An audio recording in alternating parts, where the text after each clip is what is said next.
தமிழகம் வரும்போதெல்லாம் திமுகவை ஒழிப்பேன் என்று கூறும் பிரதமர் மோடி தேர்தல் முடிந்தவுடன் காணாமல் போய் விடுவார்கள் என்று குறிப்பிட்டுள்ளார். நெல்லை வாகையடி முனையில் காங்கிரஸ் கட்சி வேட்பாளர் ராபர்ட் புரூஸை ஆதரித்து கனிமொழி எம்பி பிரச்சாரம் மேற்கொண்டார். அப்போது பேசிய கனிமொழி, வரக்கூடிய தேர்தல் நமது உரிமையை பாதுகாக்கக்கூடிய தேர்தல் என்று தெரிவித்துள்ளார். ஆங்கிலேய காலகட்டத்தில் நமது உரிமைகள் பறிக்கப்பட்டது போல தமிழக வளங்கள் ஜிஎஸ்டி வரி என்ற பெயரில் மத்திய அரசால் பறிக்கப்படுவதாக குற்றம் சாட்டினார். சீனாவுக்கு இந்தியாவின் பகுதியை கொடுத்தது குறித்த கேள்விகளுக்கு பதில் சொல்ல முடியாமல் கச்சத்தீவு குறித்து கேள்வி எழுப்புவதாக அவர் தெரிவித்துள்ளார். ஆட்சி ஒரு கோமாளி கூத்தாக மக்களை நினைக்கக்கூடிய ஆட்சி.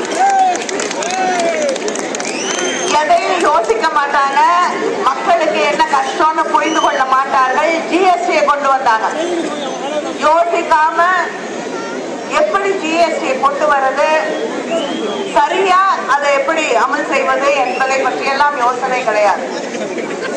அப்படியே கொண்டு வந்து ஜிஎஸ்டிய கொண்டு வந்து இன்னைக்கு சின்ன சின்ன கடையில இருக்கவங்க தெரியாமல் ஒரு சின்ன தப்பு செஞ்சா அந்த ஜிஎஸ்டி பதிவத்தை பூர்த்தி செய்யும் பொழுது ஒரு எழுத்து விட்டு போனா, ஒரு நம்பர் மாறி போனா அவங்களுக்கு ஃபைன்.